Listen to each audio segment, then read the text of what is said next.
Assalamualaikum warahmatullahi wabarakatuh. Waalaikumsalam warahmatullahi wabarakatuh. Sobat Kita Jelata dimanapun berada, ketemu lagi di channel yang penuh inspirasi, imajinasi, dan informasi ini. Bang Kica, Siap. kita pekan ini ataupun bahkan kemarin ya tepatnya ya, dikejutkan dengan berita-berita besar mengenai kedatangan Habib Rizik, Imam besar FPI ya. Kemudian di tanggal 10 November itu sebetulnya kan adalah Hari Pahlawan. Betul. Yang harusnya kita peringati sebagai Hari Pahlawan peristiwa Surabaya kan. Betul. Tapi pada waktu itu biasanya dia ada suatu penghargaan juga ya. Penghargaan terhadap para pahlawan. Ada fenomena yang berbeda dari tahun-tahun sebelumnya. Ternyata pada hari 10 November, pemerintah juga melakukan suatu penganugerahan Bintang Mahaputra. Nah ini mungkin dua hal yang perlu kita diskusikan lebih mendalam barangkali Bang Kica ya. Bagaimana menurut Bang Kica dulu, komentar Bang Kica mengenai dua hal ini dulu, dua peristiwa ini. Pertama soal pemberian Bintang Mahaputra kepada warga negara Indonesia yang dianggap mempunyai prestasi atau jasa ya, itu sesuatu yang memang harus dilakukan ya. Gunanya kan untuk motivasi ya. Tetapi ada yang agak anomali ya dalam tata cara pemberian ya di periode yang sekarang ini, yang kalau kita baca di media kan itu akan diberikan berkenaan dengan Hari Pahlawan. Tetapi sepanjang sejarah Republik yang kita tahu, pemberian tanda jasa atau Bintang Mahaputra atau apapun namanya itu seringkali digelar pada saat peringatan Hari Kemerdekaan Republik Indonesia gitu ya. Memang tidak secara tertulis kapan saja ya, Presiden sebagai kepala negara, ini kan fungsi Presiden sebagai kepala negara itu bisa saja memberikan gitu kan. Tetapi kan ada konsesi ya kan, sesuatu yang tidak tertulis, ada kelaziman-kelaziman dari tata cara penyelenggaranya gitu ya. Jadi memang agak sedikit aneh kalau ini diserahkan pada peringatan Hari Pahlawan gitu ya. Tapi apapun itu kan, kalau yang Bang Kica lihat, Jenderal Gatot sendiri sudah berkirim surat ya bahwa beliau tidak bisa menghadiri ya. Betul ya? Betul. Jadi kembali dulu kita bahas mengenai Bintang Mahaputra ini. Sebetulnya kan itu adalah suatu hal yang didambakan oleh setiap warga negara. Betul. Ya.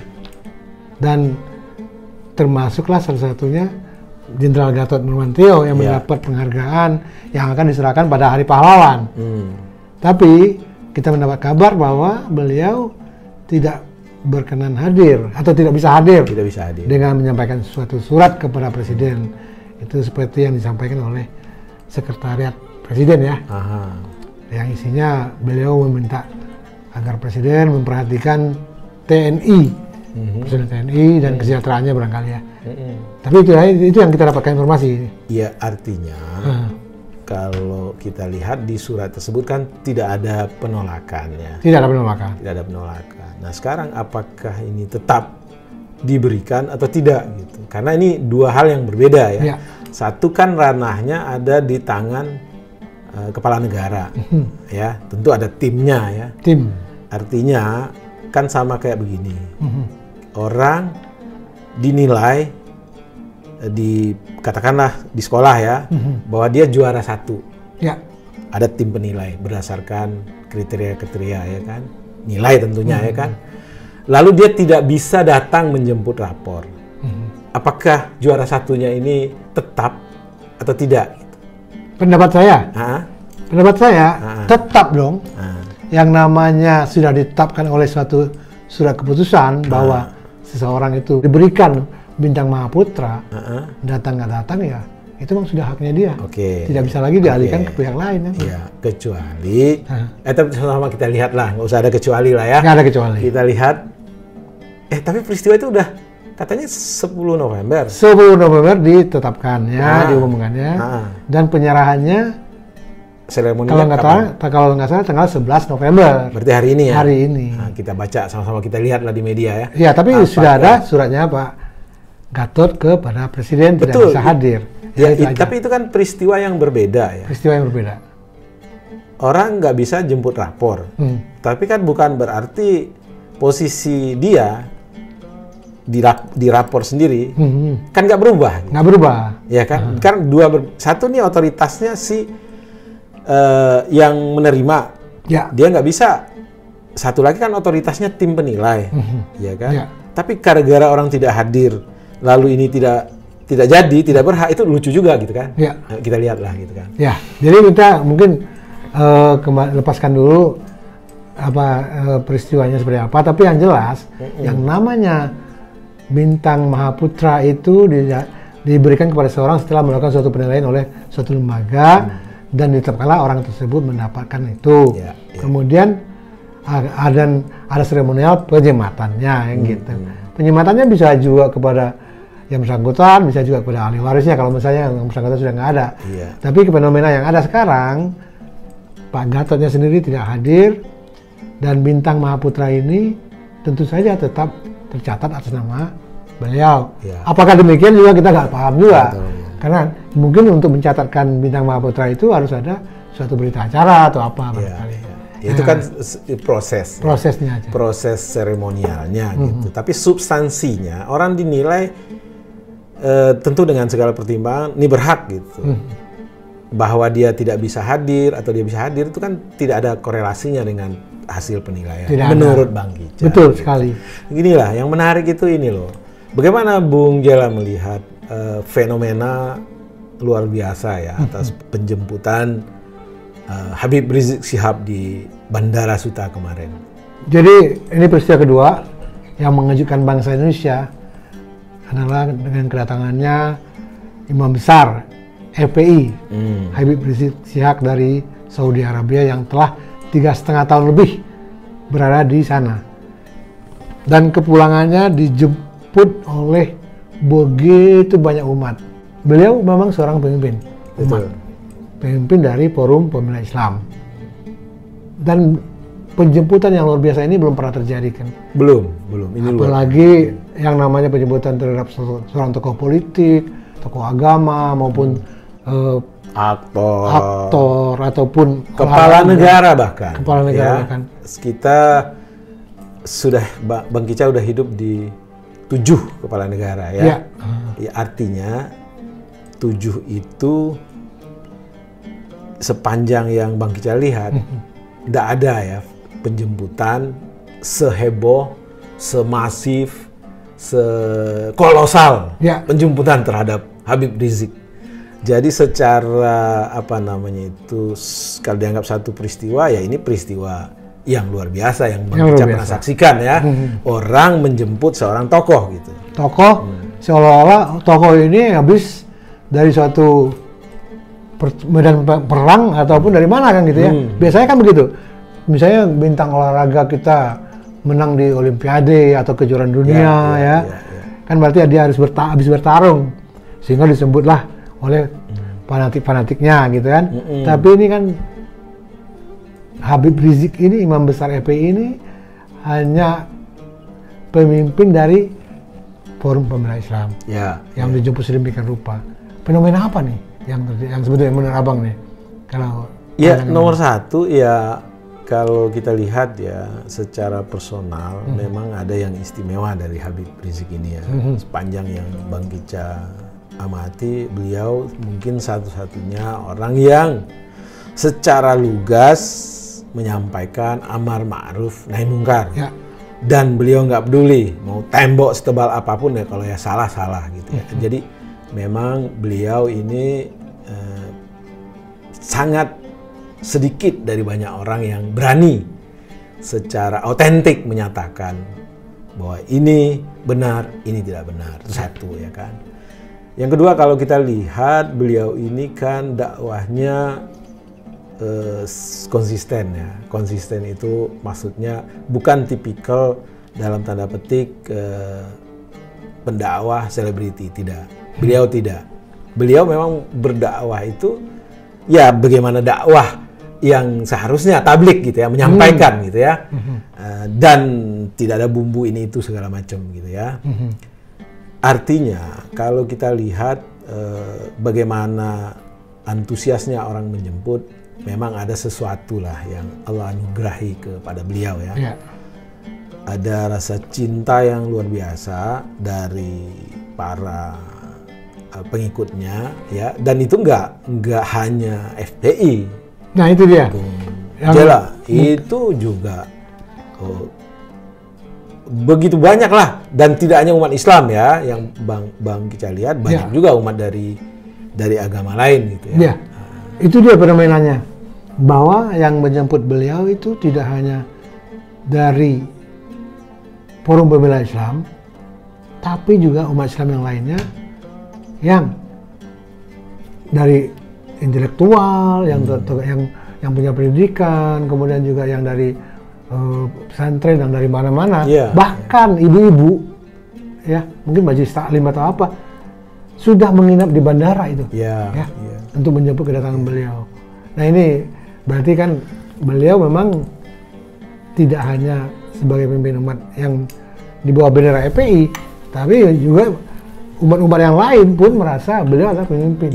Iya. Dan itu ya,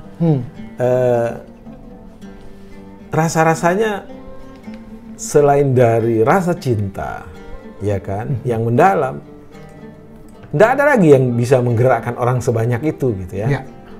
Jadi yang datang itu ya analisis ya. Satu ya orang yang cinta ya pada kebaikan ya. Yang sosok kebaikan itu dilekatkanlah kepada Habib ya. Yang kedua, ada juga orang yang rindu akan seorang tokoh yang bisa mengaktualisasikan sesuatu yang menurut dia mengganjal gitu ya, mengganggu gitu ya dalam soal kita berbangsa dan bernegara gitu ya. Jadi ada orang-orang yang sebenarnya secara personal dia bukan bagian dari jamaahnya Habib, tetapi dia menganggap atau mereka menganggap bahwa Habib ini adalah sosok yang mungkin mampu mengaktualisasikan apa keinginan dari mereka-mereka ini yang terbaik buat negara gitu. Jadi Habib ini dianggap sebagai tokoh perlawanan gitu ya. Jadi ya ada banyak kemungkinan gitu ya. Dan kemungkinan itu terbuka ke depan gitu ya. Salah satu kemungkinan ya apa yang Habib canangkan ya di Cengkareng itu, kita akan melakukan revolusi ya, revolusi akhlak gitu ya.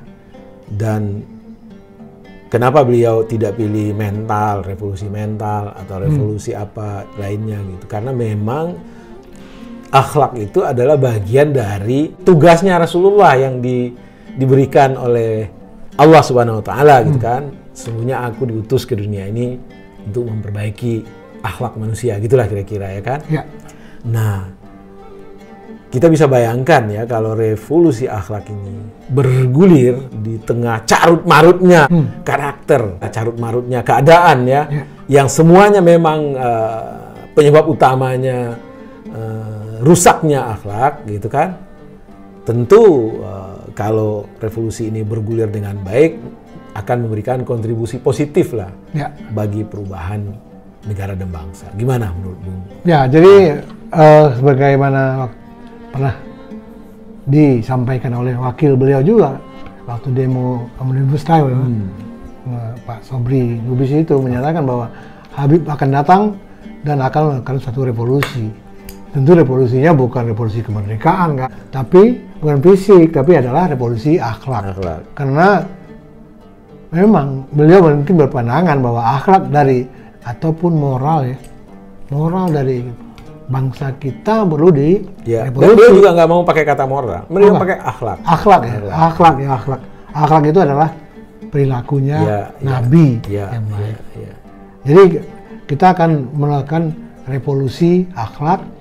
Yang namanya revolusi kan harus perubahan yang seketika dan fundamental gitu ya.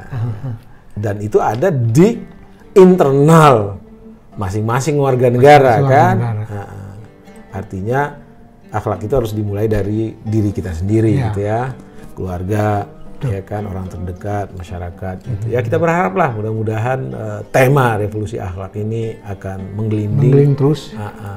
Jadi harapan kita ke depan pasti akan banyak lagi agenda-agenda yang akan dilakukan di negara ini ya, apapun di agenda agenda hari-hari ke depan untuk setelah kedatangan Habib Rizik ini, pasti kita akan banyak di kejutan-kejutan lain barangkali ya Bang ya. Mudah-mudahan kejutan-kejutan yang membuat keadaan lebih baik. Itu keadaan lebih baik. Ya, saya kira mungkin itu ya harapan kita sebagai jelata.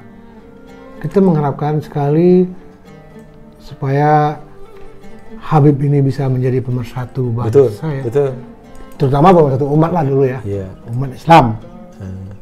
Tidak ada lagi pengkotakan di antara umat. Nah itu dulu yang penting satu, sehingga kita tidak lagi saling gontok-gontokan ya Bang ya.